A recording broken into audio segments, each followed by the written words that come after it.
તો વિરામ બાદ આપનું સ્વાગત છે। અન્ય સમાચાર પર નજર કરતા પહેલા એક મહત્વના સમાચાર સામે આવી રહ્યા છે, તેની પર એક નજર કરીએ તો વડાપ્રધાન તરીકેનો પદભાર સંભાળ્યા બાદ વડાપ્રધાન નરેન્દ્ર મોદીનું નિવેદન સામે આવ્યું છે। ગતરોજ જે રીતે શપથ સમારોહ યોજાયો હતો તેમાં શપથ લેવામાં આવ્યા હતા। સરકાર મતલબ સામર્થ્ય, સમર્પણ, સંકલ્પોની નવી ઉર્જા છે।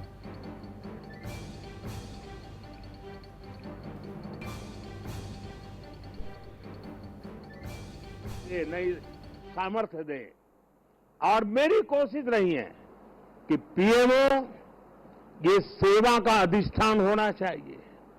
पीएमओ ये पीपल्स पीएमओ होना चाहिए। ये मोदी पीएमओ नहीं हो सकता है। और इसलिए मेरे दिल दिमाग में सिवाय 140 करोड़ कोई नहीं। और मेरे लिए 140 करोड़ नागरिक नहीं है, मेरे लिए 140 करोड़ परमात्मा का रूप है। और जब मैं सरकार में बैठ करके कोई निर्णय करता हूं तो मैं सोच रहा हूं कि मैंने आज 140 करोड़ देशवासियों को इस रूप में मैंने पूजा की है और उनके चरणों में मैंने इस योजना के रूप में एक पुष्प चढ़ाया है। उस भाव से मैं काम करता हूं।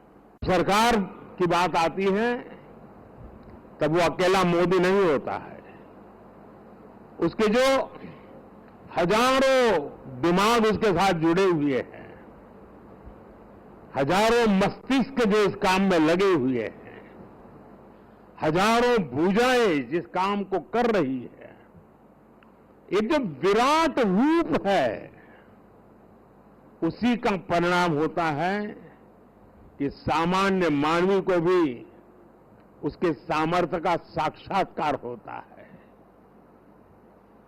और एक बार जब सामर्थ्य का साक्षात्कार हो जाता है तो समर्पण अपने आप समाहित हो जाता है। और ये पूरा 3 महीने का कालखंड उस सामर्थ्य के साक्षात्कार का,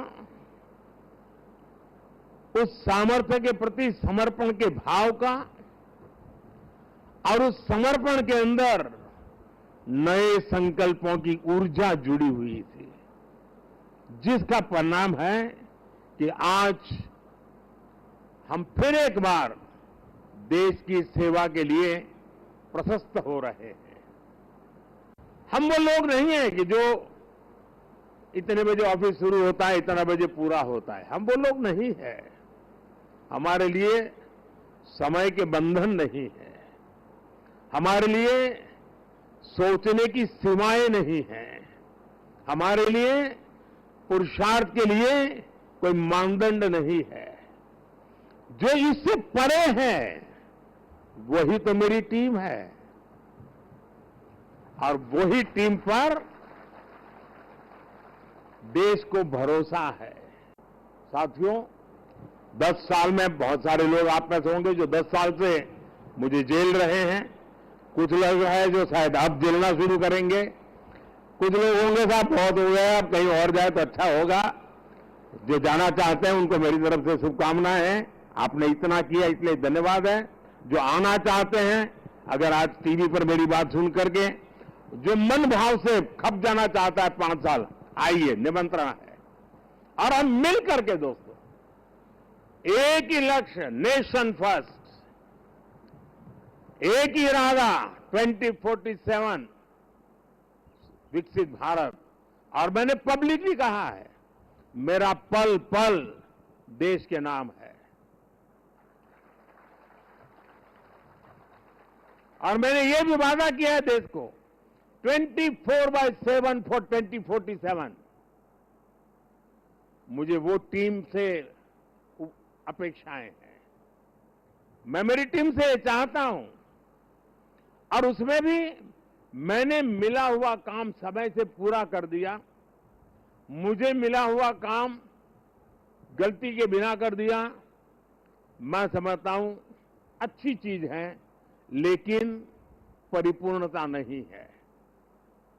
मैंने उसमें वैल्यू एडिशन क्या किया? मैंने पूरा किया, लेकिन ज्यादा अच्छे से पूरा किया। मैंने पूरा किया, लेकिन आगे अब किसी के सर पे बोझ नहीं रहेगा, इतना मैंने करके रखा है। अगर हमारा भाव है, हर चीज में वैल्यू एडिशन, हर चीज में क्वालिटी अपग्रेडेशन, तो मुझे पक्का विश्वास है दोस्तों कि हम 5 साल के भीतर भीतर जिस सपनों को और संकल्प को लेकर के चले हैं उसको हम परिपूर्ण कर सकते हैं। 10 साल का मेरा अनुभव है, जो तय किया उसको हम करके रहे हैं। तय भले मोदी ने किया, लेकिन करने वाले आप हैं, करके रहे हैं, हम सब मिलके करके रहे हैं। हम सबकी सामूहिक शक्ति का परिणाम है कि हमने एक कैटेगरी एजेंट के रूप में इसको काम किया है। आपको बहुत से लोग मिलेंगे व्यक्तिगत जीवन में, और खास करके टीनेज ग्रुप के जो लोग होते हैं उनसे अगर बात करेंगे, अगर उस समय क्रिकेट की सीजन चलती है तो उसका मन करता है यार एक अच्छा क्रिकेटर बन जाओ, दिमाग में रहता है यार क्रिकेटर बन जाना है। एक अच्छी मूवी बड़ी पॉपुलर हो गई तो फिर मन में करता है यार ये फील्ड अच्छा है, मैं एक्टर बन जाऊं, मैं इसमें चला जाऊं। उसी समय मान लीजिए चंद्रयान की घटना घटी है तो उसको लगता है यार ये फील्ड बहुत अच्छा है, साइंटिस्ट बन जाओ।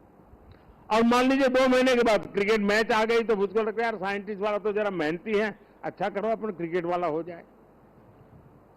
यानी ज्यादातर वो लोग होते हैं जिनकी इच्छाएं अस्थिर होती हैं, और जब इच्छा अस्थिर होती है तो सामान्य मानवी उसको तरंग कहता है। उसको लगता है यार तो तरंग ही है, एक सुबह एक सोचता है, दोपहर को दूसरा होता है, इस पर बात मत करो यार, ऐसे ही हुड़दंगबाजी करता रहता है। इच्छा जब अस्थिर होती है तो दुनिया की नजरों में वो तरंग होता है, लेकिन जब इच्छा स्थिर हो जाती है और उसके अंदर एक लंबे अरसे तक इच्छा को स्थिरता मिल जाती है तो इच्छा उस प्रक्रिया से गुजरती है जो संकल्प में बदलती है। इच्छा अगर अस्थिर है तो तरंग है, इच्छा अगर स्थिर है, स्थायी है, तो संकल्प में कन्वर्ट हो जाती है। और संकल्प के अंदर जब परिश्रम की पराकाष्ठा जुड़ जाती है तब जाकर के सिद्धि प्राप्त होती है। और जीवन के हर काम को हम उस दिशा में देखना चाहिए। इच्छा प्लस स्थिरता इज इक्वल टू संकल्प, संकल्प प्लस परिश्रम इज इक्वल टू सिद्धि। जिस टीम ने इतना बड़ा अचीवमेंट किया है उसको स्वाभाविक मन करेगा कि यार कुछ अब बहुत हो गया, अब साहब थोड़ा शांति रखे तो अच्छा होगा। ये रोज नई नई चीज लेके आते हैं, लेकिन मैं मानता हूं अब मेरा दायित्व भी 10 साल मैंने जो सोचा है उससे ज्यादा सोचने का है। તો વડાપ્રધાન નરેન્દ્ર મોદી દ્વારા સંકલ્પોની વાત કરવામાં આવી છે। આગામી સરકારમાં લોકોને જોડવા માટે આહવાન કરવામાં આવ્યું છે। અન્ય સમાચાર પર નજર કરીએ તો મહત્વના સમાચાર મળી રહ્યા છે। વડાપ્રધાન નરેન્દ્ર મોદીએ પદભાર સંભાળ્યો છે, ત્યારે સતત ત્રીજી વખત દેશના વડાપ્રધાન તરીકે તેમણે શપથ લીધા બાદ કાર્યભાર સંભાળ્યો છે અને ખેડૂતોને મોટી રાહત આપી છે। પીએમ મોદીએ પીએમ કિસાન નિધિનો 17મો હપ્તો જાહેર કરતી અધિકૃત ફાઇલ પર હસ્તાક્ષર કર્યા હતા। પીએમ કિસાન નિધિ સન્માન યોજનાના 17મા હપ્તાને લગતી ફાઇલને મંજૂરી આપી હતી। अंतर्गत लगभग 20,000 करोड़ रुपया फाळवવામાં આવશે, જેનાથી દેશના 9.3 કરોડ ખેડૂતોને આર્થિક સહાય મળશે। વડાપ્રધાન મોદીએ કહ્યું કે અમારી સરકાર ખેડૂતોના કલ્યાણ માટે સંપૂર્ણપણે સમર્પિત છે, તેથી તે વ્યાજબી હતું કે સહી કરવાની પહેલી ફાઇલ ખેડૂતોના કલ્યાણને લગતી હોવી જોઈએ। અમે આવનારા સમયમાં ખેડૂતો અને કૃષિ ક્ષેત્ર માટે વધુને વધુ કામ કરવા માંગીએ છીએ।